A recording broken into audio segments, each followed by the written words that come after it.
कोणतंही विष सकारात्मक विचारांना मारू शकत नाही आणि कितीही महागडं औषध असलं, कितीही पॉवरफुल असलं तरीसुद्धा ते नकारात्मक विचारांवरती उपाय कधीच ठरू शकत नाही.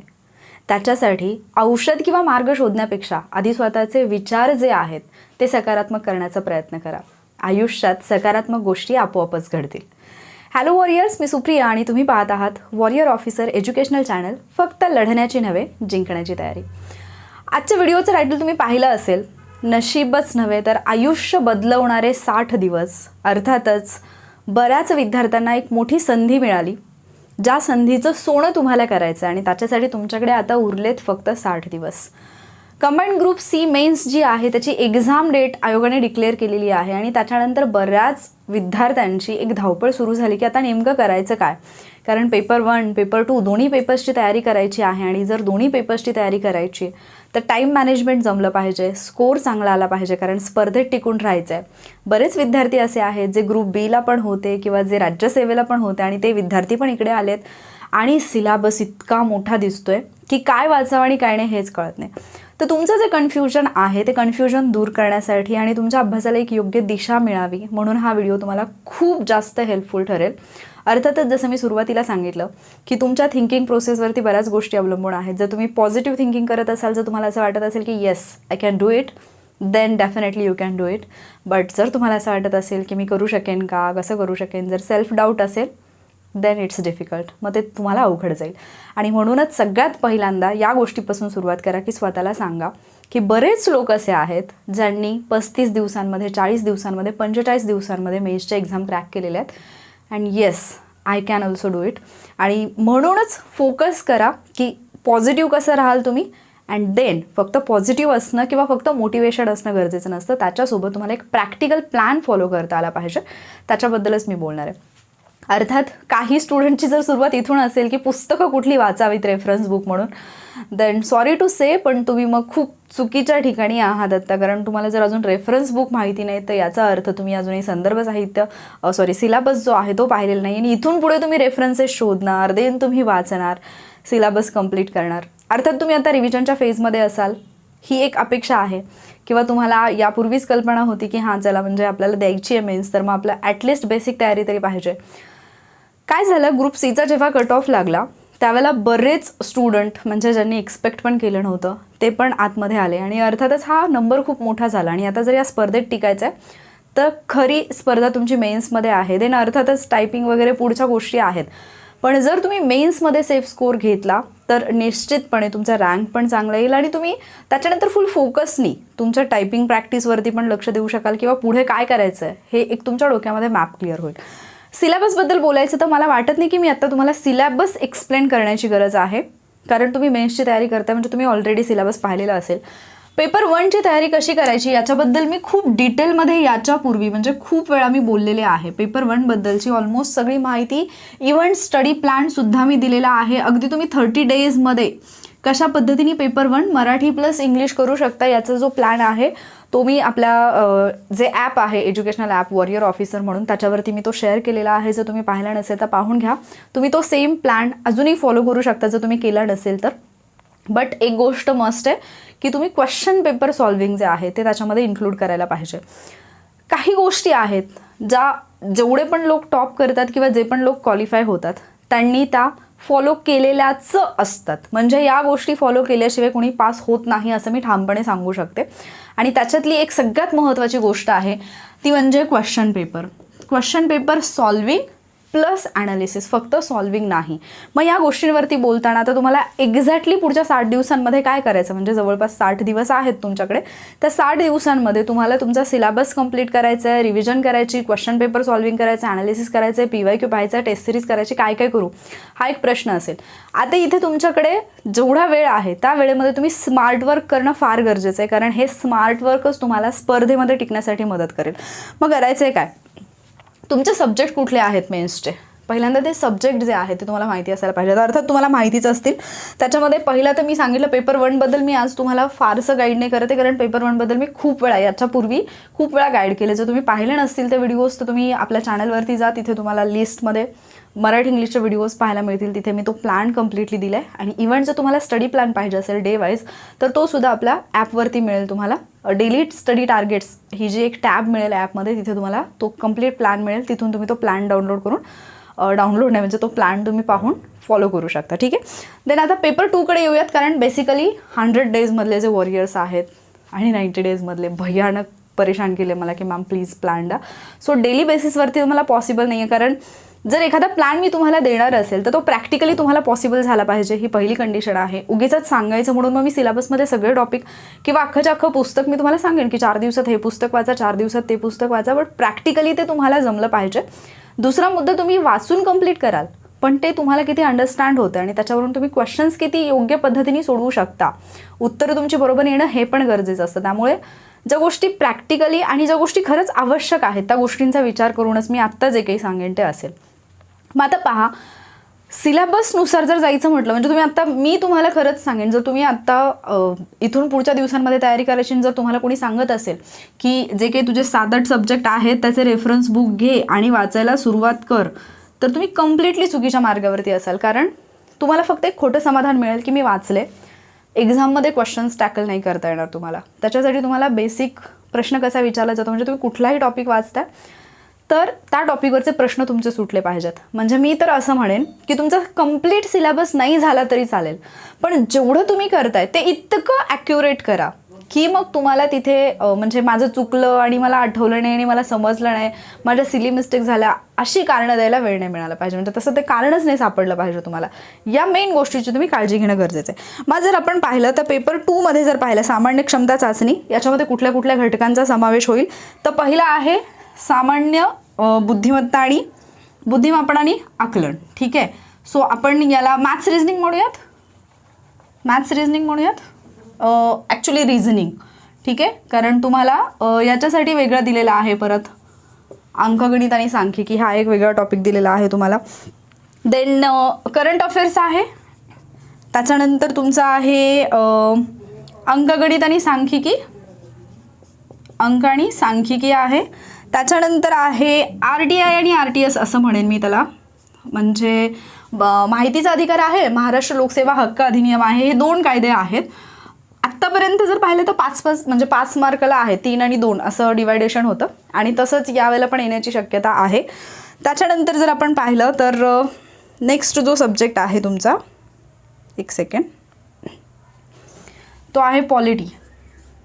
ठीक आहे. त्याच्यानंतर आहे तुमचं हिस्ट्री, देन आहे तुमचं जॉग्रफी, देन आहे सायन्स. जॉग्रफीमध्ये तुमचं एन्व्हायरमेंट पण येईल. ठीक आहे, पर्यावरण पण येईल. त्याच्यानंतर येतं तुमचं इकॉनॉमिक्स. आता एवढे सब्जेक्ट तुम्हाला करायचे आहेत. प्रॅक्टिकली जर विचार करायला गेलं म्हणजे मी तुम्हाला सांगेन की सगळ्याचे रेफरन्स बुक्स घ्या आणि वाचून काढा, तुम्ही वाचून काढाल, पण ॲक्च्युली एक्झाममध्ये ज्या पद्धतीने तुम्हाला क्वेश्चन टॅकल करायचे ते तुम्हाला पॉसिबल आहे का, या गोष्टीचा विचार करणं फार गरजेचं आहे. आता जे काही मी तुम्हाला सांगणार आहे कदाचित ते इतरांनी जे सांगितलं त्याच्यापेक्षा वेगळं असू शकतं, कदाचित तुमच्या बुद्धीला ते लगेच पटणारं नसेल, पण जर तुम्हाला स्कोअर करायचा असेल, सेफ स्कोअर करायचा असेल, जर तुम्हाला चांगल्या मार्क्सनी पास व्हायचं असेल, मेन्स देऊन आल्यानंतर डोक्याला हात लावून बसायचं नसेल, तर जे सांगते ते व्यवस्थितपणे ऐका. खूप प्रॅक्टिकल गोष्टी बोलते मी, जे इम्प्लिमेंट केल्यानंतर तुमचा रिझल्ट 100% येईल. फक्त तुम्हाला प्रॉपरली इम्प्लिमेंट करता आलं पाहिजे, स्वतःवरती तेवढं तुमचं कंट्रोल असायला पाहिजे. सगळ्यात महत्त्वाचा मुद्दा, एवढं सगळं करायचं आहे आणि एवढं सगळं करण्यासाठी जेवढे दिवस आहेत त्याच्यामध्ये याचे टॉपिक तुम्ही डिवाइड करत बसाल का? बिलकुल नाही. तुम्ही इम्पॉर्टंट टॉपिक काढा, नो डाऊट. तुम्हाला सगळा सिलेबस कंप्लीट करणं गरजेचं आहे, no doubt. But practically possible आहे का पूर्ण सिलेबस कंप्लीट करणं? थोडंसं बॅकग्राऊंडचं जर काही नॉईज येत असेल, कोणाचा बोलण्याचा आवाज, तर प्लीज थोडं इग्नोर करा, माझ्या आवाजावरती फोकस करा. आता पहा, रिझनिंगचा विचार केला किंवा म्हणजे मॅथ्स रिझनिंग आपण एकत्र घेऊयात. सांख्यिकी आहे, स्टॅटिस्टिक्स असेल, तुमचा अंकगणित आहे, रिझनिंग आहे. तर याला सगळ्यात महत्त्वाची गोष्ट कुठली आहे तुम्हाला इम्पॉर्टंट, ती म्हणजे प्रॅक्टिस. जर याची प्रॅक्टिस असेल तरच तुम्ही हे एक्झाममध्ये अटेम्प्ट करू शकता, अदरवाईज करू शकत नाही. बाकी विषयांमध्ये जॉग्रफी बऱ्याच स्टुडंट्सना हिस्ट्री, पॉलिटी, जॉग्रफी हे इझी जाणारे सब्जेक्ट आहेत, कारण तुम्ही ते प्रीला केलेले असतात आणि मेन्सचे question as compare to pre easy असतात. इझी कसे असतात, असं नाही की खूप वरचं विचारलं जाईल. जर 10 क्वेश्चन आले तर 10 पैकी 5-6 क्वेश्चन असे असतात जे तुम्ही पाहता क्षणी आन्सर देऊ शकता. बाकीचे जे क्वेश्चन असतात तिथे तुम्हाला थोडं डीपमध्ये स्टडी करणं गरजेचं असतं. म्हणजे फॉर एक्झाम्पल जर तुम्हाला प्रीला असं विचारलं जात असेल की लोकसंख्येच्या घंटेचे पहिले 4 किंवा 5 जिल्हे विचारले जात असतील, तर इकडे तुम्हाला मधले रँडमली दिले जातील आणि विचारले जातील. म्हणजे तिथे तुमचा स्टडी थोडा डीप असणं गरजेचं आहे. सिलेबस पण बदलतो, त्यामुळे अर्थात सिलेबसच्या दृष्टीने तुम्ही जाणं गरजेचं असतं. हिस्ट्रीच्या बाबतीत इतकं काही टेन्शन घ्यायची गरज नाही. प्री आणि मेन्सला तुम्ही समाजसुधारक केले म्हणजे सेम गोष्टी येतात तिथे. त्याच्यानंतर सायन्सचा एक प्रश्न येतो. सायन्स असा आहे की अनप्रेडिक्टेबल आहे. तुम्ही प्रेडिक्ट नाही करू शकत की त्याच्यामध्ये काय विचारलं जाईल. ठीक आहे, पण इथे एक गोष्ट आहे, स्टेट बोर्डला ऑप्शन नाही.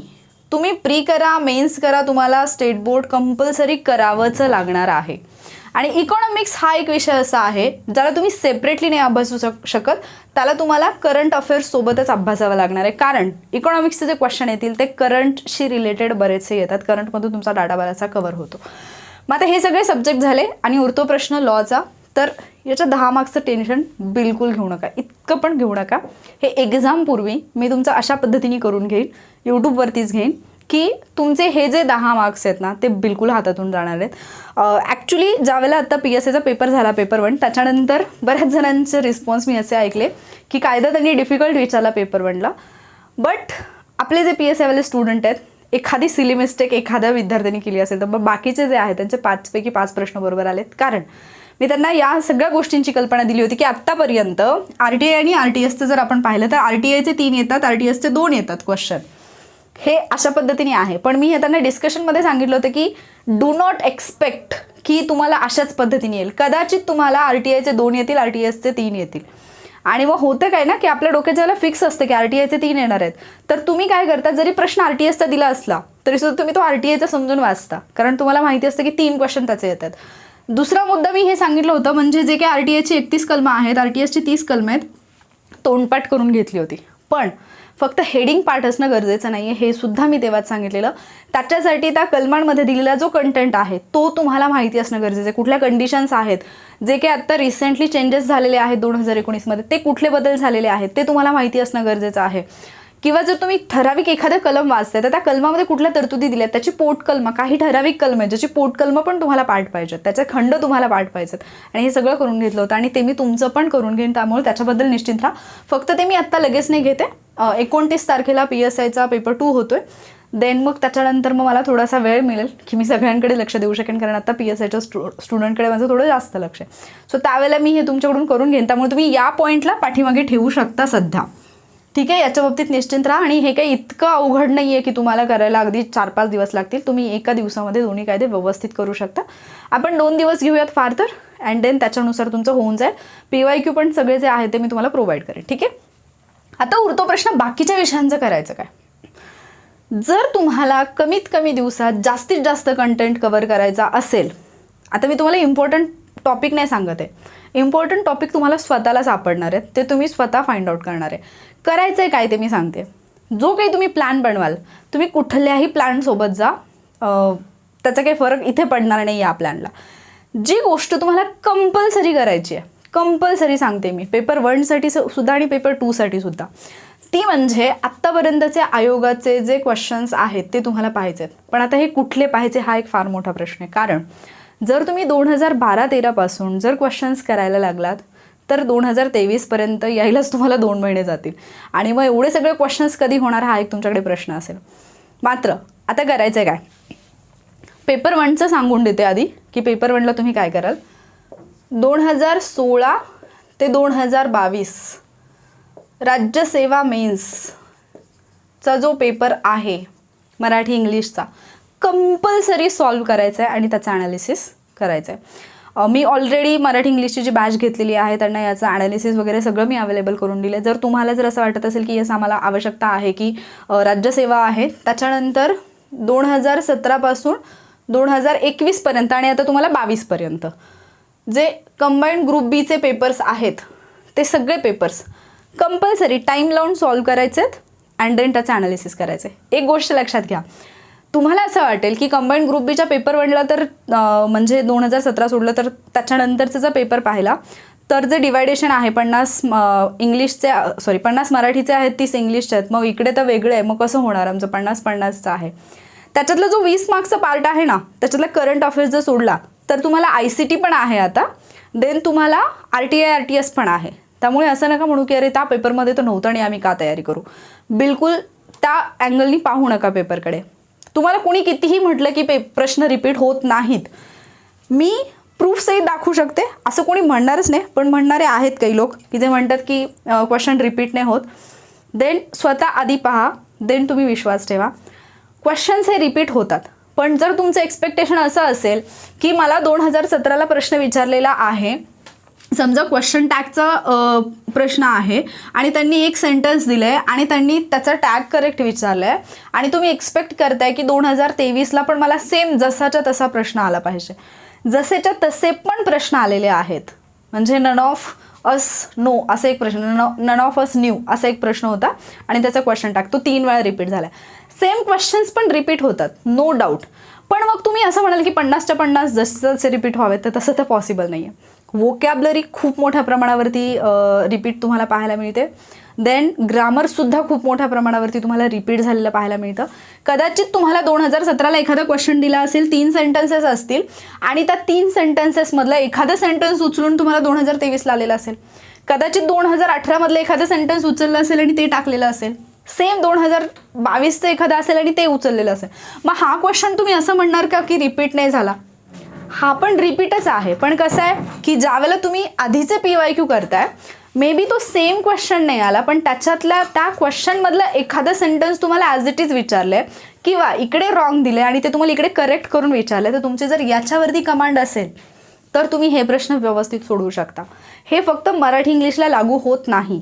मराठीची वोकॅबलरी तुम्हाला दगा देऊ शकते, कारण मराठीची वोकॅबलरी नवीन विचारली जाते आणि ऑप्शन्स कन्फ्युजिंग असतात, त्याच्यामुळे तिथे थोडासा गोंधळ उडू शकतो. प्रॅक्टिसला पर्याय नाही तिथे.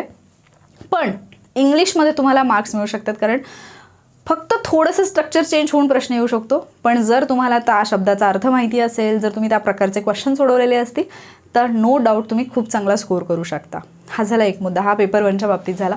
तर इथे हे आहे आणि देन 18 पासून ते 2021 पर्यंतचे, याच्यामध्ये 2020चा एक पेपर नसेल कारण तो झालाच नव्हता. तर इथंपर्यंतचे ग्रुप सीचे, अगदी 2022चं पण ग्रुप सी. तर या सगळ्या क्वेश्चन पेपरचं ॲनालिसिस मी घेतलेलं आहे मराठी इंग्लिशच्या बॅचमध्ये, चॅलेंजमध्ये. जर तुम्हाला हवं असेल तर मी ट्राय करेन, जर मला पॉसिबल झालं तर मी परत एकदा ॲडमिशन्स ओपन करेन त्याचे. हे जर तुम्ही डिटेलमध्ये केलं ना, तर डोळे झाकून तुमचा स्कोर खूप चांगला येऊ शकतो. एवढं जरी डिटेलमध्ये केलं तरी. पण याचं ॲनालिसिस करताना काय करायचं, क्वेश्चन रीड कराल, तो क्वेश्चन कुठल्या टॉपिकवरती आहे आणि त्या टॉपिकमधल्या छोट्या छोट्या गोष्टी. फॉर एक्झाम्पल, इफ क्लॉजवरचे क्वेश्चन येतात. एका वर्षी एका पेपरमध्ये 4 प्रश्न विचारलेले आहेत कंडिशनल सेंटेन्सेसवरचे. 4च कंडिशन्स आहेत. व्यवस्थित करून ठेवा. त्याच्यातले काही एक्सेप्शन्स असतील ते करून ठेवा. विषय संपला. एकदा तो टॉपिक केला की कसाही प्रश्न येऊ देत. चेंज दी व्हॉइसचं एक लेक्चर मी टाकलेलं आहे. जर तुम्ही पाहिलं नसेल ॲक्टिव्ह अँड पॅसिव्ह व्हॉइसचं, तर त्याच्यामध्ये मी ट्रिक्स दिलेत की तुम्ही क्वेश्चन पाहता क्षणी त्याचं उत्तर जे आहे ते तुम्ही सगळे ऑप्शन न वाचता त्याचं उत्तर फाइंड आउट करू शकता 2 मिनिटात नाही, अगदी 10 सेकंदामध्ये तुमचं आन्सर येऊ शकतं. म्हणजे 2 सेकंदात तुम्ही आयडेंटिफाय पण कराल. सगळं करेपर्यंत तुम्हाला 7-8 सेकंदाचा वेळ लागू शकतो. तर जर पाहिलं नसेल तर तो व्हिडिओ पाहून घ्या तुम्ही. मी आपल्या टेलिग्राम चॅनलवरती लिंक त्याची सेंड करून देईन. हे तुम्हाला खूप हेल्पफुल ठरेल. आता मेन मला यायचं पेपर 2कडे, पण मी पेपर 1चं का सांगितलं, कारण ज्यांनी PYQ व्यवस्थित केले होते. आता हे तर खरं तुम्ही 1984 पासून करायला पाहिजे, बट टाईम, वेळ किती आहे याचा विचार करणं गरजेचं आहे. त्याच्यानुसार तुम्ही ॲटलिस्ट 2016 पासून पुढचे करणं किंवा ग्रुप BCचे 2017 पासून करणं गरजेचं आहे. बिलकुल असं समजू नका की तुम्ही B आणि C देते तर राज्यसेवा करायची गरज नाही आहे. राज्यसेवा करा, प्लस 2022ला ज्या इतर एक्झाम झालेल्या आहेत, डिपार्टमेंटल PSI असेल, टेक्निकलची एक्झाम असेल, फॉरेस्टची असेल, त्या एक्झामचे जे क्वेश्चन्स आहेत ते सुद्धा जर तुम्हाला अवेलेबल होत असतील तर ते क्वेश्चन्ससुद्धा करा, कारण त्याच्यातून क्वेश्चन्स रिपीट होतात. मी सरळ म्हणते रिपीट होतात. आता तुम्ही रिपीटचा अर्थ काय घेता हे तुमच्यावरती आहे, बट रिपीट होतात म्हणजे ते क्वेश्चन्स तुम्हाला रिफ्लेक्ट झालेले पाहायला मिळतील. जर तिकडे एका टॉपिकवरती प्रश्न विचारला तशाच टॉपिकवरचा प्रश्न इकडे पाहायला मिळेल. कदाचित एखादा सेंटेन्स चेंज केलेला असेल किंवा कदाचित आहे असं सुद्धा रिपीट झालेलं असेल. त्यामुळे ते करणं गरजेचं आहे. ॲटलिस्ट तुम्हाला क्वेश्चन कसा फ्रेम झाला हे कळतं. आणि इंग्लिशचा मेन, आता माझं लेक्चर थोडं इंग्लिशकडे जायला लागलं, पण या गोष्टी सांगणं गरजेचं आहे. इंग्लिशचं मेन असं आहे ना तुम्ही कुठलाही टॉपिक करा, ज्यावेळेला तुम्हाला करेक्ट आणि रॉंग सेंटेन्स ओळखायला सांगितलेलं असतं त्यावेळेला कधीही पहिलं सेंटेन्स वाचून ते करेक्ट आहे की रॉंग ठरवायला खाली ऑप्शनकडे जायचं नाही. कारण बऱ्याचदा असं होतं की तुम्ही पहिलं सेंटेन्स वाचता आणि तुम्ही डोक्यामध्ये विचार करायला लागता की हा क्वेश्चन कशाचा आहे, सब्जेक्ट वर्ब ॲग्रीमेंटचं आहे बहुतेक, आणि तुम्ही त्याच्यानुसार त्याचं उत्तर देता. किंवा तुम्ही पाहता क्षणी तुम्हाला वाटतं आर्टिकलचं आहे आणि तुम्ही उत्तर देता. पण कधी कधी तो प्रश्न एक तर सब्जेक्ट वर्ब ॲग्रीमेंटचा असू शकतो, किंवा मे बी सेंटेन्स स्ट्रक्चर गलत आहे का याच्यावरती असू शकतो, याच्यावरचा असेल, आर्टिकलवरचा असेल, किंवा त्याच्यानंतर प्रोनाऊन करेक्ट वापरलेला आहे का, रिफ्लेक्सिव्ह प्रोनाऊनवरचे क्वेश्चन्स येतात. त्याच्यानंतर काही होमोफोन्स असतात त्याच्यावरचा प्रश्न येतो, काही ठिकाणी स्पेलिंग एरर असते. तर ते नीट पाहायचं की क्वेश्चन कशाचं, आणि त्याच्यासाठी तुम्ही सेंटेन्सेस रीड करणं आवश्यक असतं. ज्यावेळेला सेंटेन्सेस रीड करता त्यावेळेला कळतं. पूर्वी आयोग असं देत होता की तुम्हाला काय फाइंड आउट करायचं आहे, पण आता फक्त करेक्ट की रॉंग इतकंच दिलं जातं आणि तुम्हाला ते अंडरस्टँड करावं लागतं. त्यामुळे त्या गोष्टींची काळजी घ्या. आता या सगळ्याचं हे सगळं जे काही सांगितलं प्रपंच हा कशासाठी सांगितला, सेम टेक्निक तुम्हाला इकडे फॉलो करायची जी असला, आणि ती सेम टेक्निक तुम्हाला हेल्पफुल राहील. करायचं आहे काय, बिलकुल इगोवरती गोष्टी नाही घ्यायच्या की अरे पॉलिटी मी राज्यसेवेचं का करू, काय गरज आहे मला, मी तो ग्रुप सीचा पेपर देते. बिलकुल नाही. तुम्हाला ग्रुप सीला मूलभूत हक्क आहेत, मार्गदर्शक तत्व आहेत, तुम्हाला घटनेची पार्श्वभूमी आहे, संविधान सभा आहे, संसदेवरचे प्रश्न आहेत, विधिमंडळावरचे प्रश्न आहेत, घटनादुरुस्तीवरचे प्रश्न आहेत, आणीबाणीवरचे प्रश्न आहेत, आयोगावरचे प्रश्न आहेत, घटनात्मक पदं आहेत, न्यायव्यवस्था, हे सगळे इम्पॉर्टंट टॉपिक आहेत. जेवढे पण मी सांगितले तुम्हाला आत्ता या टॉपिकवरचे प्रश्न येणार आहेत. मग आता मी जाऊन परत लक्ष्मीकांत किंवा कोळंबे सरांचं बुक उघडून ओपन करून वाचत बसू का हे टॉपिक? बिलकुल नाही. तुम्ही ते वाचाल, अगेन तुम्ही क्वेश्चन पेपरकडे येईपर्यंत विसरून गेलेला असेल. बेस्ट वे कुठला आहे कमीत कमी दिवसात मॅक्झिमम गोष्टी करायचा, त्या टॉपिकवरचे राज्यसेवेचे प्रश्न काढा, त्या टॉपिकवरचे ग्रुप बीचे प्रश्न काढा, त्या टॉपिकवरचे ग्रुप सीचे प्रश्न काढा. प्री प्लस मेन्स दोन्ही. प्रीला हलक्यात घेऊ नका की प्रीचे क्वेश्चन काय असेच असतात, काय एवढं अवघड आहे. प्रीचे तुम्ही ऑलरेडी केलेत त्याच्यामुळे तिथे तुम्हाला जास्त टाईम नाही लागणार. मेन्सचे क्वेश्चन काढा, आणि ते सगळे क्वेश्चन जर म्हणजे पाठीमागे अगदी 2013पर्यंत जाणं प्रॅक्टिकली पॉसिबल नाही आहे. जर तुम्ही करायचं म्हटलं, हां ज्याचं स्पीड चांगलं आहे, ज्यांनी आधी केले त्याला इझी जाईल. पण तुम्ही ज्या क्वेश्चनकडे जास्त डीपली पाहण्याची गरज आहे ते मला असं वाटतं की 2019पासून पुढचे, तसं तर 17-18 पण तुम्ही शक्य झालं तर करा. बट 17, 18, 19, 20, 21, 22 हे जे आहेत हे मात्र डेफिनेटली तुम्ही 19, 20, 21, 22 तर बिलकुल स्किप नाही करायला पाहिजे. कारण तिथे तुम्हाला कळतं की सेंटेन्सचं स्ट्रक्चर म्हणजे क्वेश्चनचं स्ट्रक्चर काही चेंज झालं आहे का, आधी कशा पद्धतीने विचारले जात होते, अगदी कॉमन प्रश्न विचारले जात होते, पण तेच काय आता मुलांचं तोंडपाठ झालं, काय विचारून फायदा ना. म्हणजे मूलभूत कर्तव्य कुठल्या कलमामध्ये दिलेत तुम्हाला माहिती आहे, झोपेतून उठवलं तरी सांगाल, पण थोडं ॲडव्हान्स लेवलला जाऊन विचारूयात, हे तुम्हाला तिथे फाइंड आउट करता आलं पाहिजे. ठीक आहे. त्याच्यामुळे त्या पद्धतीने पॉलिटीचे करा. सेम हिस्ट्रीचं करताना काही ठराविक टॉपिक आहेत पहा. एक तर जर तुम्ही समाज सुधारक केलं समाज सुधारक हा टॉपिक केला, 10 प्रश्न आले, 6 ते 7 के अगदी 8 पण प्रश्न सुटतात तुमचे. 15 प्रश्न आले, 9-10 क्वेश्चन आरामसे सुटतात समाज सुधारक प्रॉपरली केले असले तर. म्हणजे असं नाही की त्यांचा जन्म कुठे झाला, त्यांची जन्मतारीख काय, त्यांचं शिक्षण कुठे झालं आणि त्यांनी कुठलं वृत्तपत्र चालवलं झालं नाही. एखादा समाज सुधारक करताय तर त्याचं अर्थात त्याची बेसिक माहिती तर कराच, पण त्यासोबत ते कुठल्या राजकीय संघटनेशी संबंधित होते, त्या राजकीय संघटनेची विचारधारा काय होती, त्यांच्या बरोबर असणारे त्यांचे समकालीन असणारे इतर कोण समाजसुधारक आहेत, त्यांच्याशी त्यांचं रिलेशन कसं आहे, या गोष्टी अंडरस्टँड करून करा. हे तुम्हाला खूप जास्त फायदा ठरेल. एक साधारणतः 10-12 समाजसुधारक आहेत, त्याच्यातही 5 ते 6 आहेत जे मोस्ट इम्पॉर्टंट आहेत, ज्यांच्यावरती प्रत्येक वर्षी प्रश्न येतो. जसं की राजर्षी शाहू महाराज आहेत, त्याच्यानंतर डॉक्टर बाबासाहेब आंबेडकर आहेत, त्याच्यानंतर महात्मा फुले आहेत, त्याच्यानंतर पंडित रमाबाई आहेत, त्याच्यानंतर महर्षी कर्वे आहेत, त्याच्यानंतर मला आता एक्झॅक्टली सगळ्यांची नावं पण नाही आठवत आहेत. तर हे जे काही आहेत ना ठराविक, त्यांच्यावरती खूप सगळे प्रश्न येतात. आठवत नाहीत म्हणजे आहेत, पण ते मला जे इम्पॉर्टंटवाले सांगायचे आहेत ते, नाही तर परत याच्यावरती हे करू नका. तर असे इम्पॉर्टंटवाले जे समाजसुधारक आहेत ज्याच्यावरती वारंवार प्रश्न विचारले जातात ते समाजसुधारक करा. मी सगळ्या समाजसुधारकांबद्दल बोलते ज्यांच्यावरती प्रश्न विचारले जातात. त्यामुळे अगेन परत या गोष्टीला असं, कारण काय झालं ना आजकाल कुठली गोष्ट बोलायची म्हटलं की बोलण्याआधी टेन्शनच जास्त येतं, कारण अभ्यास राहतो बाजूला, मुलांना बाकीचे उद्योगच जास्त पडलेले असतात. तर समजून घ्या की इम्पॉर्टंटवाले जेवढे पण समाजसुधारक आहेत तेवढे समाजसुधारक काढा आणि त्यांचं माहिती म्हणजे त्यांच्याबद्दलची ऑलमोस्ट सगळी माहिती तुम्हाला पाहिजे. यूट्यूबवरती खूप सगळे व्हिडिओज अवेलेबल आहेत जिथे तुम्हाला त्यांची माहिती मिळेल. आणि याच्यासोबत त्यांच्यावरचे क्वेश्चन्स खूप इम्पॉर्टंट आहे. त्याच्यातही जर तुम्ही PYQ प्रॉपरली केले ना, म्हणजे फक्त पाठ नाही करायचे. PYQ करायचं म्हणजे काय, प्रश्न विचारले समजा राजर्षी शाहू महाराजांवरती, समजा त्यांनी शिक्षण क्षेत्रात केलेलं कार्य विचारले, देन लगेच तिथेच सगळी माहिती घ्या ना, की त्यांनी शिक्षण क्षेत्रामध्ये काय काय केलं, सुरुवात कशी असेल, किंवा वसतिगृह असतील, स्टुडंट्सना कशा पद्धतीने मदत केली, या सगळ्या गोष्टी तिथल्या तिथे कव्हर करून घ्या. ठीक आहे. अशा पद्धतीने सगळ्या समाजसुधारकांच्या बाबतीत करा. किंवा तुम्ही डॉक्टर बाबासाहेब आंबेडकर अभ्यासत आहात तर त्यांच्याबद्दलची माहिती, मग त्यांनी केलेले सत्याग्रह असतील, त्यांची काही वृत्तपत्र आहेत, त्यांनी जे काही प्रबंध सादर केलेले आहेत, या सगळ्या गोष्टी मग ते तिथल्या तिथे करा. ज्या टॉपिकवरती प्रश्न आला तो टॉपिक तिथेच करा.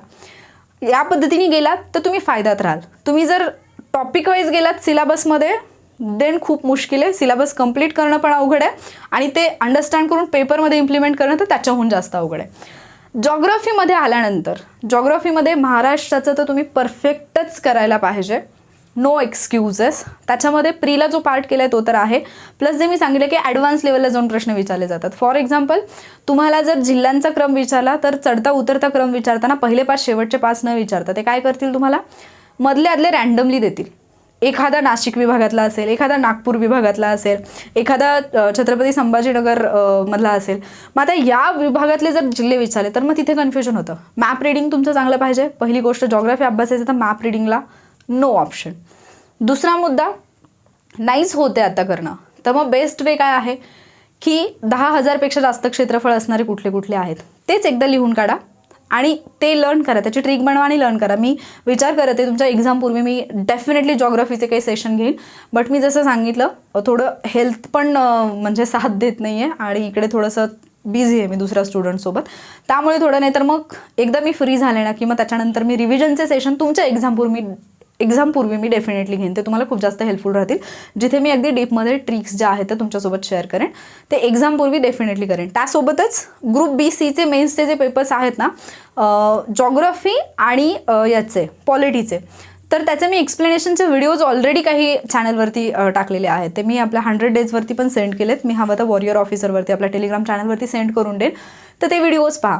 तिथे तुम्हाला ॲनालिसिस कसं करायचं हे पण कळेल. म्हणजे फॉर एक्झाम्पल, तुम्ही जॉग्राफीचं एखादा टॉपिकचं ॲनालिसिस करताय, तुम्हाला शिखरांवरती प्रश्न आला आहे, तर तिथे मी बाकीची सगळी शिखरं तुम्हाला क्लिअर करून दिली आहेत.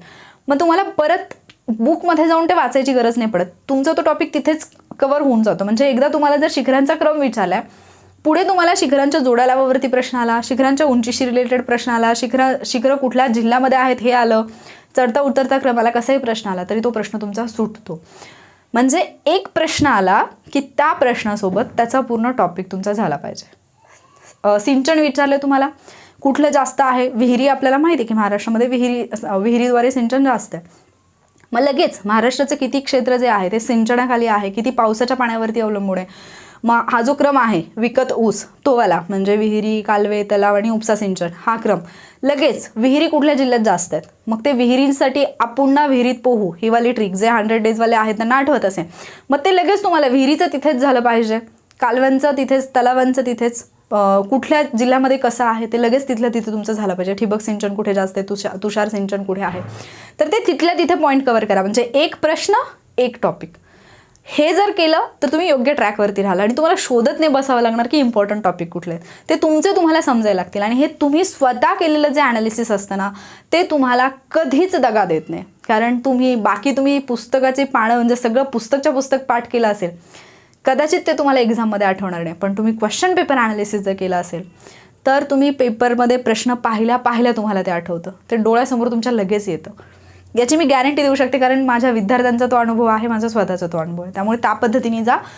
एन्व्हायरमेंटला राज्यसेवेचे प्रीचे क्वेश्चन्स करा. एन्व्हायरमेंटच्या बाबतीत याला सुद्धा तुम्ही करंट अफेअर्सशी जोडा. एन्व्हायरमेंटला सेपरेटली घेऊन बसू नका. देन सायन्ससाठी स्टेट बोर्ड कंपल्सरी 9th आणि 10th तर कराच, ठीक आहे.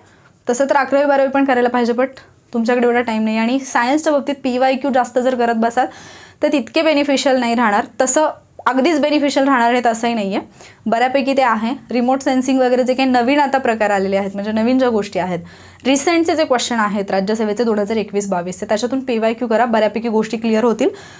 राज्यसेवा मेन्सचे जर तुम्हाला ॲनालिसिसचे कुठले व्हिडिओज पाहायला मिळाले किंवा बुकमध्ये, तर त्याच्यात जे दिलेलं असतं ना ते डेफिनेटली करा. हां, इथे एक जॉग्रफीमध्ये एक पॉईंट सांगायचा राहिला. जॉग्रफी करताना महाराष्ट्र आणि भारत करायचं तर मग कसा करावा हा एक प्रश्न पडतो. भारताचे आले तर मग काय करायचं? तसं तर विशेषतः तुम्हाला महाराष्ट्राचाच दिला आहे, पण भारताचे जर आलं तर तुम्ही पॅरलेली करू शकता. जसं की तुम्ही खनिज संपत्ती करताय तर तुम्ही महाराष्ट्रासोबत काय कराल, मग भारताची पण खनिज संपत्ती कराल. ठीक आहे, या टाईपनी जरी केलं, लोकसंख्येच्या बाबतीत सेम तसंच, वने अभयारण्य करताना सेम तसंच, राष्ट्रीय उद्यानं करताना सेम तसंच, तर ते तुमच्या लक्षात पण राहून जाईल. ठीक आहे, तर त्या पद्धतीने तुम्ही जाऊ शकता. इकॉनॉमिक्स पहिलं तर सांगितलं, करंट अफेअर्ससोबत त्याला रिलेट करा. दुसरा मुद्दा STIचे मेन्सचे पेपर्स जे जुन्या सिलेबसनुसार आहेत 2022पर्यंत, त्याच्यातले काही ठराविक टॉपिक आहेत.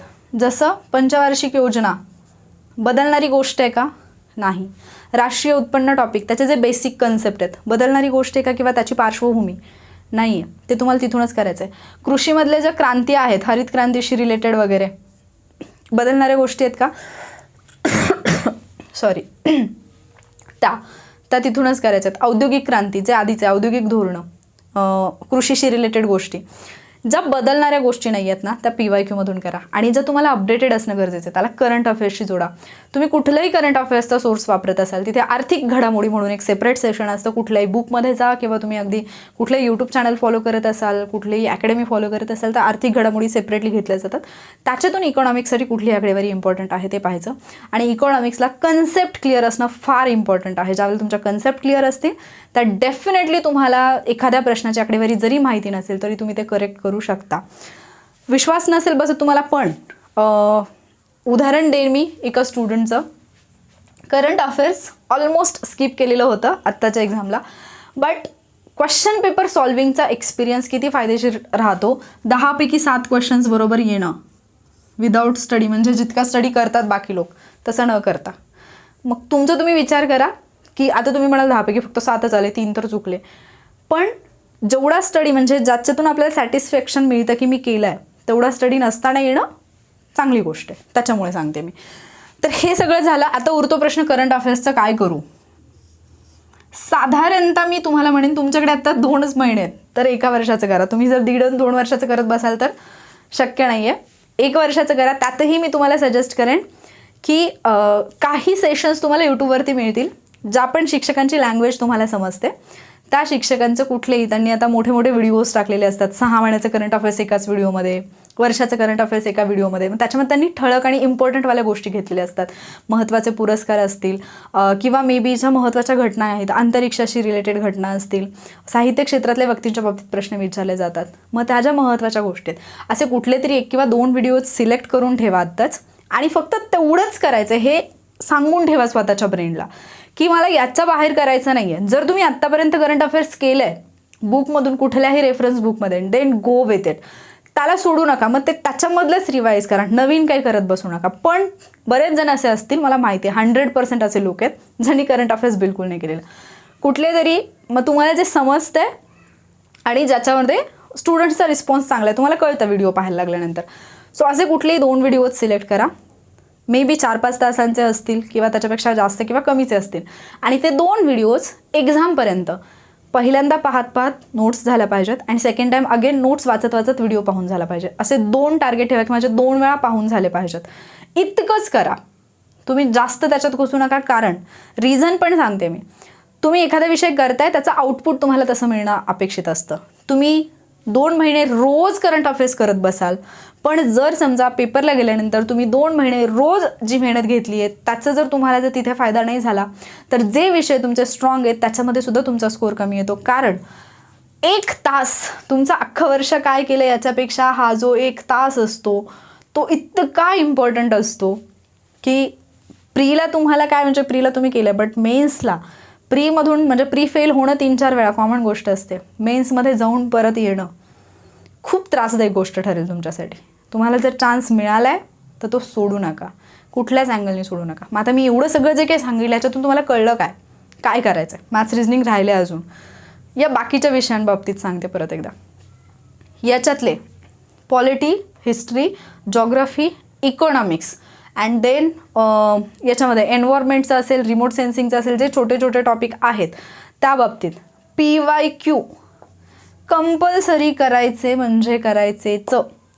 इकॉनॉमिक्ससाठी स्पेसिफिकली मी सांगितले STIचे जे आहेत मेन्सचे क्वेश्चन्स ते सुद्धा पहा, पण टॉपिक वाईज जा. जे टॉपिक तुमच्या मेन्सच्या सिलेबसमध्ये आहेत तेच करा.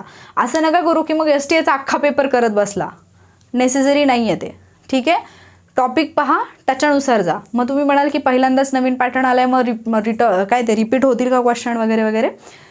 Question as it is repeat होणं हे इम्पॉर्टंट नाही आहे.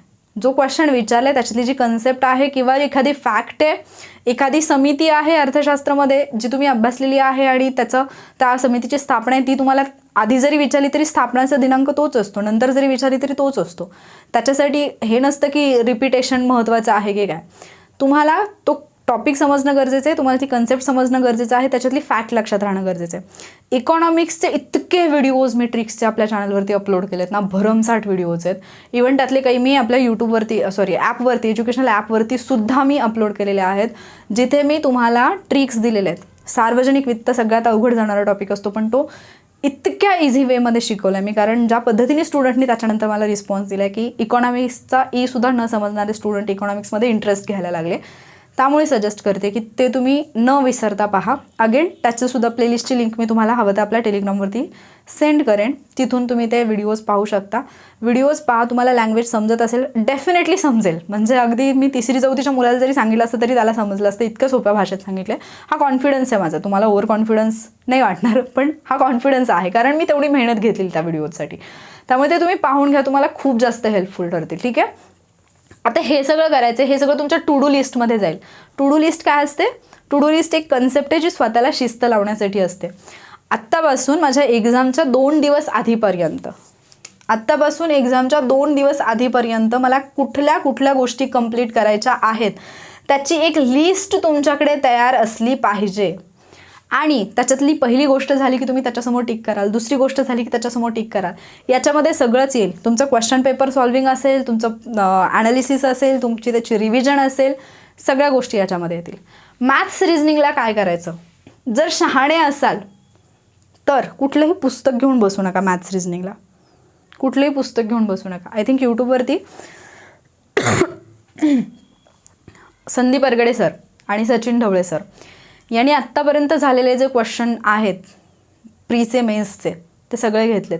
प्रायोरिटी बेसिसवरती मेन्सचे करा, PSI, STI, ASO, इकडे परत टॅक्स असिस्टंट क्लर्कचे जेवढे क्वेश्चन पेपर त्यांनी सोडून घेतलेत, 15 गणितं असतील सगळीकडचे, काही ठिकाणी एक्स्ट्रा पण असतील, तेवढे सगळे व्हिडिओज फक्त पाहायचे नाही. व्हिडिओ चालू करायचा, व्हिडिओ पाहत पाहत स्वतः आधी गणित सोडवायचं, देन पाहायचं. तुमचं बरोबर आलं तर तेवढा पार्ट स्किप करा. असं केलं तर 1 तासाचा व्हिडिओ असला तर तुमचा कमी वेळेत पण होतो. कारण बऱ्याचदा कसं होतं की समजा 15 क्वेश्चन आहे तर त्याच्यातले 7-8 तर तुम्हाला इझिली सुटत असतात. मग बाकीच्या क्वेश्चनला एक्सप्लेनेशनची गरज असते, ते पहा. तर तिथल्या ज्या काही ट्रिक असतील त्या तुम्ही लिहून ठेवा की शॉर्ट ट्रिक काय आहे, अँड देन त्याच्यानुसार त्याच टाईपच्या गणिताची प्रॅक्टिस करा. इकडे सेपरेट टॉपिक शोधत बसू नका की कुठलेत इम्पॉर्टंट, मग मी कुठल्या तरी टेलिग्राम चॅनलवरून जाऊन लिस्ट काढेन, मग मी कुठल्या तरी यूट्यूबवरून जाऊन लिस्ट काढेन. नो, इथे PYQ वाले घ्या, त्याच्यातून सोडवा आणि मग तुम्हाला कळते कुठले इम्पॉर्टंट आहेत. जसं खरे खोटेचा प्रश्न येत असेल किंवा वेण आकृतीचे प्रश्न येतात, विधान निष्कर्ष येते, हे कंपल्सरी येतं आहे. मग ते तुम्ही तिथून करा ना. आयोगाची लँग्वेज पण तुम्हाला समजते. कुठल्या तरी थर्ड पर्सनचं करत बसण्यापेक्षा आयोग हा तुमचा एक विश्वसनीय सोर्स आहे, तिथून जर तुम्ही केलं तर ते तुम्हाला जास्त बेनिफिशियल राहील. बट याची प्रॅक्टिस खूप गरजेची आहे मॅथ्स रिझनिंगची. त्याचं रिझन म्हणजे जर दुसरा विद्यार्थी तुमच्यासोबत रेसमध्ये आहे आणि जर तो 15पैकी 15 प्रश्न सोडवतो आणि त्याचे 13 किंवा 14 बरोबर येत आहेत आणि तुम्ही जर इथंपर्यंत पोहोचतच नसाल तर तुम्ही रेसमधून आधीच खूप मागे राहिलेले आहात. त्याच्यामुळे ॲटलिस्ट जर तुमचं खूपच वीक असेल तर किमान 7-8 तरी क्वेश्चन असे असतात ज्याचं वीक आहे त्यालासुद्धा सुटतात. देन अगेन सगळा खेळ कशाचा आहे? टाईम मॅनेजमेंटचा. एवढं सगळं करू आम्ही 2 महिन्यात, पण टाईम मॅनेजमेंटचं काय? कंपल्सरी कुठलीही टेस्ट सिरीज घ्या. मराठी इंग्लिशसाठी तर आयोगाचेच पेपर सोडवा, जेवढे मी इथे सांगितलेत तेवढे. आणि शक्यतो जे तुमचं पेपरचं टायमिंग असेल त्या पेपरच्या टायमिंगमध्ये सोडवण्याची सवय ठेवा, म्हणजे तिथे गेल्यानंतर त्रास नाही होत. कसे तुम्ही पेपरला जाता, तिथे तुम्हाला 1-1.5 तास वर्गात बसून राहावं लागतं, तुमची मानसिकता नसते, काही लोक झोपतात, काही लोक इकडे तिकडे बघत असतात, कोणाचं काय झालेलं असतं, कोणाची तरी पेपर येईपर्यंत मानसिकता एवढी खराब झालेली असते वाट बघून बघून की परत तो 1 तास काय झालं तेच समजत नाही. त्याच्यामुळे त्या गोष्टीची सवय तुम्हाला असली पाहिजे की कुठल्या वेळेमध्ये मला पेपर सोडवायचा आहे, त्याच वेळेमध्ये जर तुम्ही बसलात तर खूप जास्त फायद्यात राहाल तुम्ही. आणि 21 डेजचा रूल तुम्हाला माहिती असेल की कुठली गोष्ट जर तुम्ही सलग 21 दिवस जर करत असाल तर त्याची तुमच्या बॉडीला सवय होते. आणि पॉझिटिव्ह ॲफर्मेशन्स खूप गरजेचे आहेत. म्हणजे हे मी खूप चांगल्या पद्धतीने एक्सपिरियन्स करते. मी रात्री झोपताना मी स्वतःला हे म्हणते की सुप्रिया 5ला उठायचं आहे, विदाऊट एनी अलार्म, कोणीही न उठवता शार्प 5ला. म्हणजे ज्यावेळेला मी उठेन आणि मी घड्याळाकडे बघेन तर शार्प 5 वाजलेले असणार, त्यावेळेला आपोआप आणि अशा पद्धतीने जाग येते. असं नाही की मी झोपेतच आहे आणि उठले, नाही, जाग येते. हे तुम्ही करून पहा. रात्री झोपताना स्वतःला गोष्टी सांगा आणि जे तुम्हाला अचीव करायचं आहे, पेपरच्या बाबतीत असेल, लाईफमध्ये बाकी गोष्टींच्या बाबतीत असेल, ती गोष्ट स्वतःला सांगा की येस मला हे एवढं करायचं आहे, मी लाईफमध्ये हे करणार आहे, माझा पेपर असा होणार आहे, माझा सिलेबस अशा पद्धतीने कंप्लीट होणार आहे, मला एवढा स्कोर येणार आहे. या गोष्टी लिहून ठेवा एका पेपरवरती आणि त्या झोपताना, अगदी तुम्ही झोपेत जायच्या असताना त्यावेळेला स्वतःला सांगा. खूप जास्त हेल्पफुल राहतील या गोष्टी, कारण त्या तुम्हाला पॉझिटिव्ह फील करवतात. तुमच्या मेंदूला स्वतःची अक्कल नसते, खरंच नसते. तुमचा मेंदू ती प्रत्येक गोष्ट मानत असतो जी गोष्ट तुम्ही त्याला सांगता. आणि मग तुम्ही तुमच्या मेंदूला काय खायला घालता, तुम्ही तुमच्या मेंदूला काय सांगता, ही गोष्ट खूप मॅटर करते.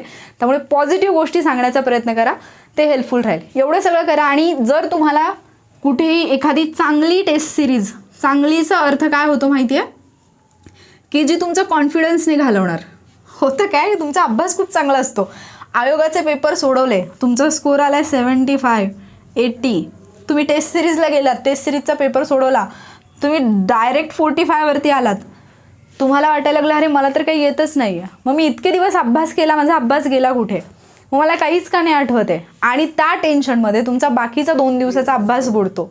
प्लस दुसरी गोष्ट ही असते की तुम्ही कुठलीही टेस्ट सिरीज जॉईन केली असेल, तिथलं जे एक्सप्लेनेशन आहे, जर समजा तुम्ही पेड घेतलेली आहे आणि तुम्ही एक्सप्लेनेशनसाठी गेलात आणि जर त्या लोकांनी एक्सप्लेन केलेलं जर तुम्हाला समजत नसेल तर अगेन वेगळा त्रास व्हायला लागतो की अरे माझे पैसे पण गेले, माझा टाईम पण गेला आणि त्याचा आउटपुट पण नाही आहे. आणि त्यामुळे या गोष्टीची काळजी घ्या की ॲटलिस्ट तुम्ही जर कुठली टेस्ट सिरीज जॉईन करत असाल तर आधी समजते का लँग्वेज, ही पहिली गोष्ट.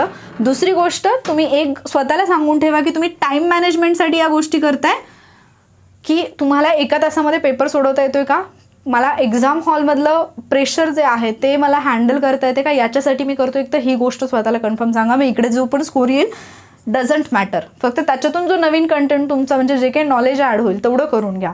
या गोष्टी फार गरजेच्या असतात. नाहीतर मी असे लोक पाहिलेत की महिनाभर अभ्यास केला पण एक्झामच्या आधी 15 दिवस कुठले तरी टेस्ट सिरीजचे पेपर सोडवले आणि स्कोर कमी आला आणि एक्झामच्या आधी 7 दिवस 8 दिवस अभ्यासच नाही झाला. का? कारण टेस्ट सिरीजला एवढा स्कोर कमी होतोय, माझं एक्झामला काय होणार.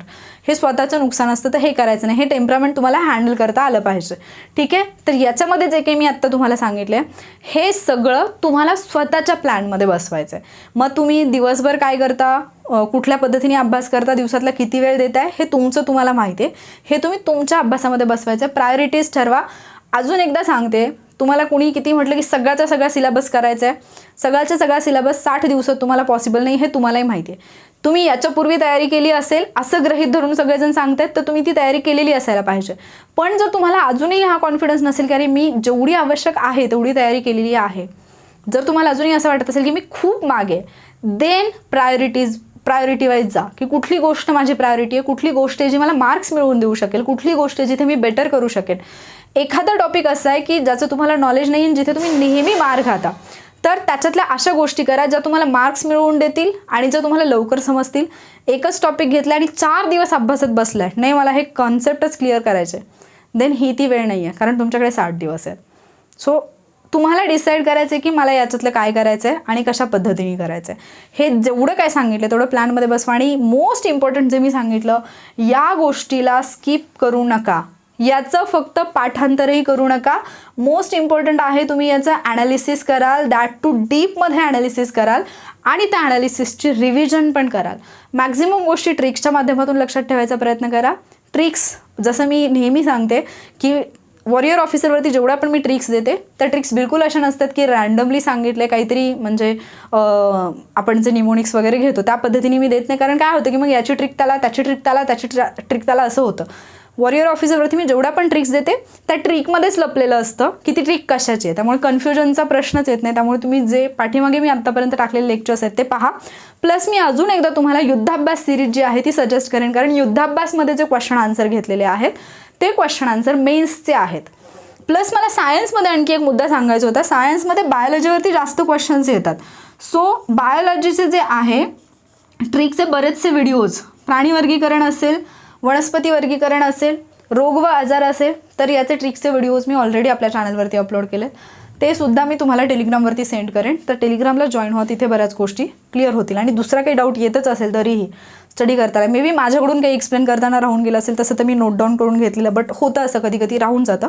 तर जर तसं काही माझ्याकडून राहून गेलं असेल तर ते पण मी तुम्हाला नंतर एक्सप्लेन करेनच. पण तुम्हाला वैयक्तिकरित्या काही डाऊट असेल तर तसं कमेंटमध्ये तुम्ही विचारू शकता. मी तुमचा तो डाऊट क्लिअर करण्याचा डेफिनेटली प्रयत्न करेन, व्हिडिओच्या माध्यमातून किंवा तुमच्या कमेंटला रिप्लाय देऊन किंवा टेलिग्रामवरती कुठल्याही पद्धतीने. आणि बाकीचं जे मी सांगितलं पेपर 1साठीचा प्लॅन हवा असेल, तुम्ही कमीत कमी दिवसात करायचं असेल तर आपल्या एज्युकेशनल ॲपवरती आहे. प्लस इकॉनॉमिक्सचे तसं जर पाहायला गेलं तर तुम्हाला बरेचसे व्हिडिओज तिकडे पण एकाच ठिकाणी मिळतील. आणि दुसरा मुद्दा जॉग्राफीचे, पॉलिटीचे, प्लस युद्धाभ्यासमधले सगळ्या विषयाचे, म्हणजे तिथे सायन्सचे पण लेक्चर्स आहेत, देन तिथे इकॉनॉमिक्सचे पण लेक्चर्स आहेत, तिथे जॉग्राफीचे पण आहेत, पॉलिटीचे पण आहेत. खूप हेल्पफुल ठरतील तुम्हाला, कन्सेप्ट क्लिअर होतील, रिव्हिजन होईल. आणि सगळ्यात महत्त्वाचा एक पॉईंट सांगायचा राहिला, माझे लेक्चर पहा, XYZ कुठल्याही व्यक्तीचे लेक्चर पहा, आहे ह्या नॉर्मल स्पीडनी पाहू नका, स्पीड वाढवून लेक्चर पहा. लेक्चरला किती वेळ द्यायचा हे तुम्हाला कळलं पाहिजे. जर तुम्ही तो टॉपिक आधी वाचला असेल तरच लेक्चर पहा. डायरेक्ट लेक्चर पाहाल, टॉपिक वाचलेलं नाही आहे, लेक्चर पाहताना असा फील येईल यार किती छान शिकवलं, मला सगळं समजलं, बट नंतर जेव्हा क्वेश्चन येईल तुम्हाला काही समजणार नाही, तिथे कन्फ्युजन होईल. त्यामुळे तो टॉपिक तुम्ही स्वतः आधी रीड केलेला असणं गरजेचं आहे. हा झाला पहिला मुद्दा. दुसरा मुद्दा, हे मी खूप जबाबदारीने तुम्हाला सांगते, शक्यतो पुढच्या 2 महिन्यांमध्ये लाईव्ह लेक्चर्स टाळा. बिकॉज लाईव्ह लेक्चर होतं 1 तासाचं, तुमचा 1 तासामध्ये कंटेंट कवर होतो फक्त 20 मिनिटांचा, 30 मिनिटांचा. जो कंटेंट तुम्ही असाही अर्ध्या तासामध्ये करू शकता असा असतो, बट तुमचा ॲक्च्युली टाईम जातो 1.5 तासाचा. कारण होतं काय, समजा मी तुम्हाला सांगितले 9 वाजता माझ्या लेक्चरला या, तुम्ही 8:30 पासून चाललेलं असतं, 9ला लेक्चर आहे, 9ला लेक्चर आहे, 9ला लेक्चर आहे, 8:30 पासून तुमचा अभ्यास नाही होत. 9ला तुम्ही येता, कदाचित मला यायला 5 मिनिटं लेट झालं, माझं काही टेक्निकल इश्यूज झाले, असं काहीतरी. म्हणजे मी आत्तापर्यंत जेवढे लाईव्ह घेतले त्याच्यात माझं तरी काही असं नाही झालं की मी थांबले म्हणून. मी शार्प 9ला स्टार्ट केले, कारण मी 2 मिनिटं आधी येऊन समोर उभी राहते. अँड देन लेक्चरनंतर किंवा लेक्चरमध्ये पण असं होतं की एक पॉईंट एक्सप्लेन करत असताना बाकीच्या गोष्टी सुरू होतात, कोणी कमेंट केली, काय झालं, याच्यामध्ये खूप वेळ जातो, तुमची लिंक तुटते आणि तुम्हाला फॉरवर्ड नाही करता येत. हा सगळ्यात मोठा ड्रॉबॅक असतो त्याचा. फक्त एक फायदा आहे की तुम्हाला काही डाऊट असेल तर तुम्ही लाईव्ह तिथल्या तिथे क्लिअर करू शकता. बट तसे तुमचे इतके मोठे डाऊट नसतात की जर तुम्ही लाईव्ह लेक्चर अटेंड नाही केलं तर तुमचा डाऊट क्लिअर नाही होणार. ठीक आहे, त्यात डाऊटचा आन्सर तुम्हाला कुठून ना कुठून तरी मिळतं. बट जो काही टाईमपास होतो ना मध्ये, कमेंट रीड करणं, स्टुडंटशी गप्पा मारणं वगैरे, हे होतं, ही नॅचरल गोष्ट आहे. कारण तुम्हा लोकांना पण ज्यावेळेला तुम्ही लाईव्ह येत असतात तुम्ही सुद्धा असं एक्सपेक्ट करत असतात की मी एखादी कमेंट लिहिली तर माझं नाव घ्यावं आणि माझी कमेंट वाचावी. बट आत्ता तुम्ही मेन्सच्या फेजला आहात, त्यामुळे या गोष्टीपासून थोडंसं दूर राहा. मला माहिती आहे आत्ताच लेक्चर खूप लेंदी झालं, पण बऱ्याच गोष्टी आहेत ज्या इम्पॉर्टंट आहेत. एक्झामपूर्वी पण मी, म्हणजे जसं मी सांगितलं की या टॉपिकचं टेन्शन नका घेऊ, हा टॉपिक मी तुमचा क्लिअर करून दे.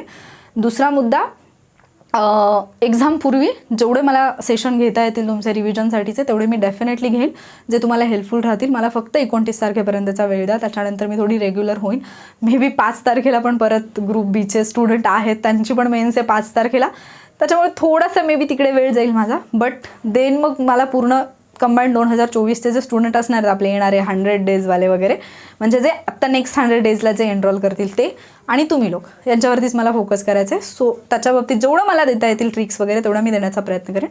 आता तुमचं काम आहे की याच्यानुसार स्वतःचा प्लॅन करणं, तो कम्प्लिटली फॉलो करणं. आणि सगळ्यात महत्त्वाची गोष्ट, याच्याहीपेक्षा एक गोष्ट करायला लागल्यानंतर त्याच गोष्टीवरती फुल कॉन्सन्ट्रेशन करा. तुम्ही ही हिस्ट्री वाचायला लागले, तुमचं लक्ष आहे पॉलिटीकडे, तुम्ही पॉलिटी घेतला, अरे इकॉनॉमिक्स मला काहीच येत नाही, मी इकॉनॉमिक्स करत बसेन, असं करू नका.